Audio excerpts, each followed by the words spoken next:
नमस्कार, बहुत स्वागत है आपका एबीपी गंगा में। मैं हूं आपके साथ प्राची पाराशर। शाम के 7 बज रहे हैं और वक्त हो गया है सुनो यूपी का। बुलेटिन की शुरुआत करेंगे अलीगढ़ से आ रही इस वक्त की बड़ी खबर के साथ। अखिलेश यादव की किसान महापंचायत से लौट रहे समाजवादी पार्टी के कार्यकर्ताओं की कार का एक्सीडेंट हो गया। तेज रफ्तार 2 कारें गलत दिशा से आते हुए टकराकर बिजली के खंभे में घुस गईं। आधा दर्जन के करीब सपा कार्यकर्ता सड़क हादसे में लहूलुहान हो गए। आनन फानन में सभी को पुलिस की गाड़ी से अस्पताल भेजा गया। ये देखिए, हम तस्वीरें आपको दिखा रहे हैं। ये जो हादसा है वो सीसीटीवी में कैद हो गया और इन तस्वीरों को आप देखिए कि कैसे ये भयानक दुर्घटना होती है। और कई कार जो हैं, वो 2 गाड़ियां हैं जो आपस में टकरा जाती हैं और इसमें 6 से ज्यादा सपा कार्यकर्ता घायल हो जाते हैं। 2 तस्वीरें हम आपको इस वक्त दिखा रहे हैं। अलीगढ़ में भीषण सड़क हादसा हुआ है। दरअसल अखिलेश यादव अलीगढ़ पहुंचे हुए थे और उन्हीं के कार्यक्रम में से ये जो सपा कार्यकर्ता हैं वो वापस लौट रहे थे। इसी दौरान सपा कार्यकर्ताओं की जो गाड़ी है वो दुर्घटनाग्रस्त हो गई और 6 से ज्यादा सपा कार्यकर्ता घायल हुए हैं, जिनको फिलहाल अस्पताल में भर्ती करा दिया गया है। 2 तस्वीरें हम दिखा रहे हैं। देखिए, पहली तस्वीर में आप देख सकते हैं वो दुर्घटना जो कि अलीगढ़ से लौटते वक्त हुई है और सीसीटीवी में कैद हो गई, और दूसरी तस्वीर जब घायलों को अस्पताल पहुंचाया गया।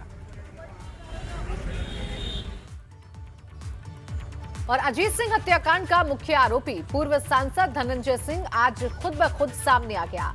पुलिस कई दिन से धनंजय सिंह की गिरफ्तारी की कोशिश कर रही थी, लेकिन पुलिस को छकाते हुए धनंजय सिंह ने आज कोर्ट में सरेंडर कर दिया, जहां जमानत अर्जी खारिज करने के बाद कोर्ट ने उसे जेल भेज दिया।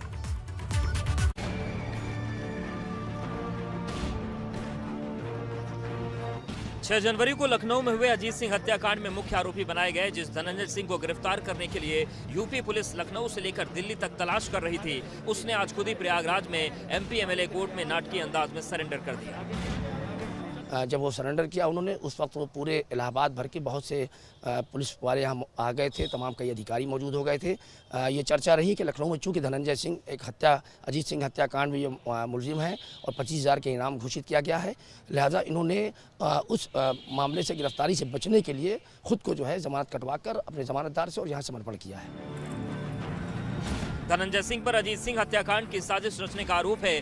तभी से पूर्व बाहुबली सांसद धनंजय सिंह फरार चल रहा था, जिसके बाद उसे पकड़ने के लिए गैर जमानती वारंट जारी हुआ और फिर 25,000 का इनाम घोषित कर दिया गया। लेकिन धनंजय सिंह ने बड़े ही शातिर तरीके से कानूनी दावपेच का इस्तेमाल करते हुए गिरफ्तारी से बच निकला। उसने जौनपुर के खुटहन थाने में साल 2017 में दर्ज मुकदमे में अपनी जमानत निरस्त कराई। पहले जमानतदार को भेजा, बेल बॉन्ड वापस लेने को कहा और जब जमानत निरस्त हो गई तो उसने तुरंत कोर्ट में सरेंडर कर दिया।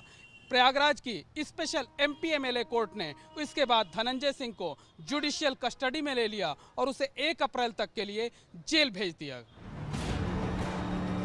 अजीत सिंह हत्याकांड में गिरफ्तारी और एनकाउंटर के डर से धनंजय के सरेंडर के कुछ देर बाद ही अजीत हत्याकांड के एक और आरोपी शूटर अंकुर ने भी सीजेएम कोर्ट में सरेंडर कर दिया।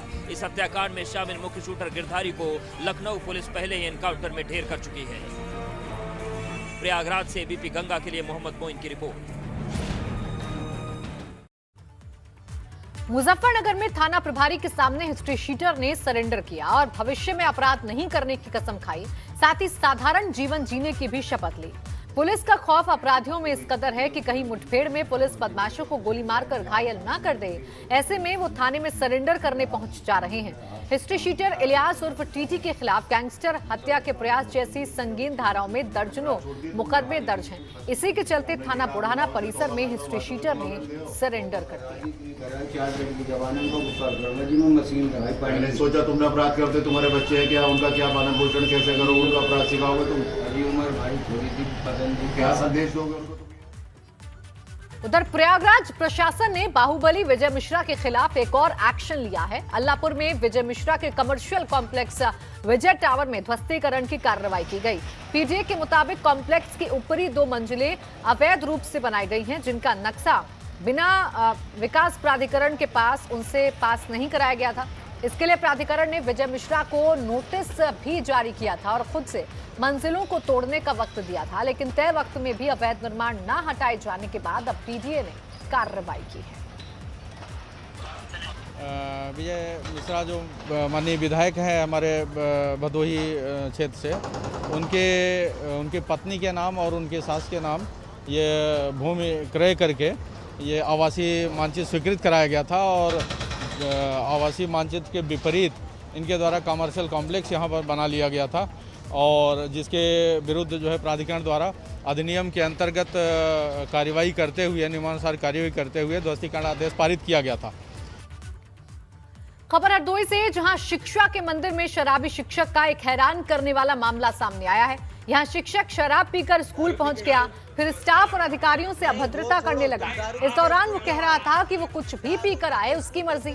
हालांकि उसकी एक करतूत कैमरे में कैद हो गई। फिलहाल वीडियो वायरल होने के बाद बीएसए ने शिक्षक को सस्पेंड कर दिया है। ये मामला अहिरोरी के एक घरा प्राथमिक विद्यालय का है। हम कुछ भी पी के आए, दारू पी के स्कूल आ रहे हो ना? बिल्कुल आएंगे, आपको जो करना हो आप करिएगा। हम क्यों? डिप्टी साहब करेंगे, बीएसए साहब करेंगे। डिप्टी साहब को करो ना। हाँ, बीएसए करो। साहब करेंगे। बीएसए क्या कहोगे? हाँ, कुछ भी कहें हम कहेंगे। क्या कहोगे बीएसए से?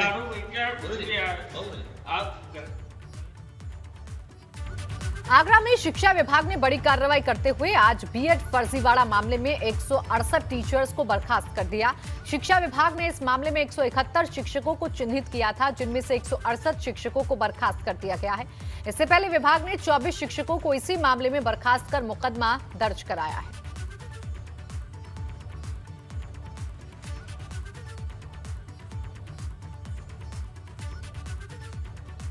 मुख्यमंत्री योगी ने आज 97 अधिकारियों की नियुक्ति पत्र उनको सौंपे। इस दौरान उन्होंने सभी अधिकारियों को बधाई दी। सीएम योगी ने कहा कि उन्हें खुशी है कि आज प्रदेश को ऊर्जावान और योग्य अधिकारी मिले हैं। आगे उन्होंने ये भी कहा कि ट्रेनिंग और पहली पोस्टिंग के समय मेहनत से किया गया काम ही लोगों को आगे बढ़ने का मौका देता है। सीएम के मुताबिक राष्ट्र और प्रदेश हमारे लिए सर्वोपरि है। आम जनता अपनी समस्याओं के समाधान के लिए अधिकारियों पर निर्भर रहती है। ऐसे में पीड़ित व्यक्तियों की सेवा ही हम सभी का लक्ष्य होना चाहिए। सीएम ने कहा कि अच्छा काम करने वाले अधिकारियों को आम जनता बहुत पसंद करती है। उन्होंने कहा कि पहले ही सरकारों में नौकरियां बेची जाती थी, लेकिन हमारी सरकार में पारदर्शी तरीके से नियुक्तियां हो रही हैं। सरकार ने 4 साल में 4 लाख से ज्यादा नौकरी दी है और जब सरकार पारदर्शी तरीके से काम करती है तो अधिकारियों से भी यही उम्मीद करती है।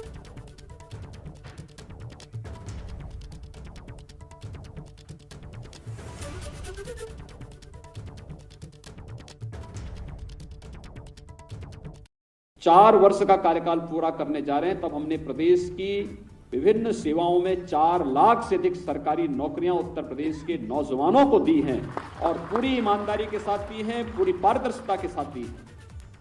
आप सबको इस नियुक्ति की हृदय से बधाई देता हूं और आप सबके प्रति अपनी मंगल में शुभकामनाएं देता हूं। मुझे प्रसन्नता है कि आप जैसे योग्य और युवा ऊर्जा से उत्प्रोत 97 अधिकारी हमें एक साथ प्रदेश के अंदर प्राप्त हुए हैं। उधर सपा अध्यक्ष अखिलेश यादव आज अलीगढ़ में थे, जहां उन्होंने किसान महापंचायत की, जिसमें हजारों की संख्या में किसान और सपा कार्यकर्ता शामिल हुए। इस दौरान मंच से एक बार फिर अखिलेश यादव ने सरकार पर निशाना साधते हुए कानून व्यवस्था पर सवाल उठाए। अखिलेश यादव ने कहा कि किसानों के आंदोलन के 100 दिन हो चुके हैं और ये तब तक संघर्ष करते रहेंगे जब तक सरकार पीछे नहीं हट जाती। अखिलेश ने कहा कि लड़ाई भले ही किसानों की है, लेकिन इस लड़ाई से सबका भविष्य जुड़ा है। जिस दिन से हमारे किसानों ने आंदोलन शुरू किया है, जिस दिन से ये आंदोलन किसानों का शुरू हुआ है, कोई भी राजनीतिक दल पार्टी बनी रही होगी, उसने एक ही नारा दिया, जय जवान जय किसान। और आज ये मैं कह सकता हूं, जब आंदोलन का 100 दिन हो गए, दिल्ली में किसान बैठे हैं, जब 100वां दिन आज शुरू हो रहा है, मुझे पूरा भरोसा इन किसानों और नौजवानों पर। ये किसान और नौजवान तब तक संघर्ष करते रहेंगे जब तक देश का ये किसानों का 3 कानून वापस नहीं हो जाएंगे। और यूपी में होने वाले पंचायत चुनाव के लिए कांग्रेस महासचिव प्रियंका गांधी ने संगठन को मजबूत करने के लिए अपना अभियान तेज कर दिया है। इसी कड़ी में प्रियंका गांधी ने यूपी के सभी कांग्रेस विधायकों को कल दिल्ली बुलाया है, जहां सभी विधायकों के साथ प्रियंका गांधी एक बैठक करने वाली हैं, जिसमें पंचायत चुनाव की रणनीति के साथ ही किसान आंदोलन को लेकर पार्टी की रणनीति पर मंथन होगा। इसके साथ ही प्रियंका गांधी 7 मार्च को मेरठ पहुंचने वाली हैं, जहां वो कैली में रैली कांग्रेस की किसान महापंचायत को भी संबोधित करेंगी। ब्रेक के बाद स्वागत है आपका। आप देख रहे हैं सुनो यूपी। खबरों में आगे बढ़ेंगे और बात करेंगे अयोध्या की। अयोध्या में अब राम मंदिर निर्माण का काम जोरों पर है, जहां सिर्फ भव्य मंदिर का निर्माण ही नहीं होगा बल्कि अयोध्या को भी भव्य रूप देने की तैयारियां चल रही हैं। लेकिन इस पूरी कवायद के चलते भगवान राम की नगरी में ही अब कुछ परिवारों पर वनवास का खतरा मंडराने लगा है। क्या है पूरा मामला, इस रिपोर्ट को देखिए।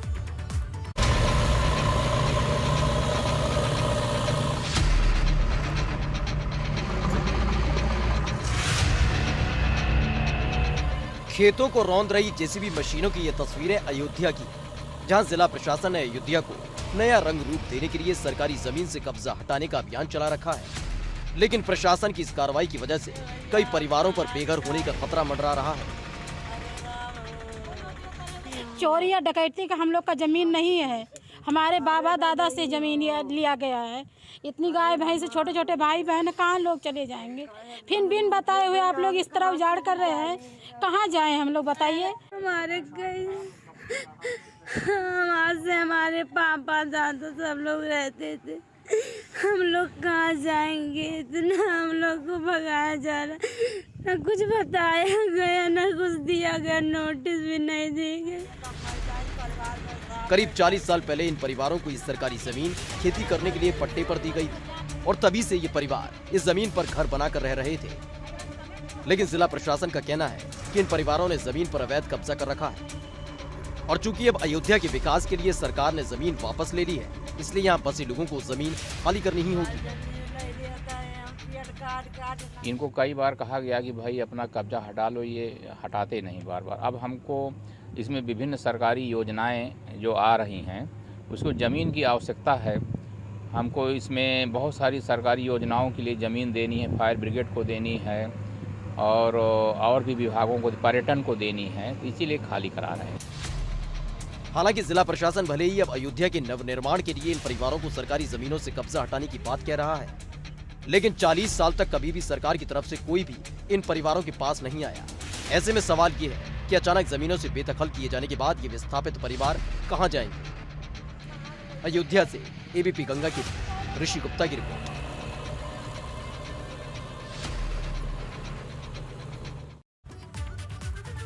और इसी के साथ फिलहाल सुनो यूपी में बस इतना ही। आप देखते रहिए एबीपी गंगा।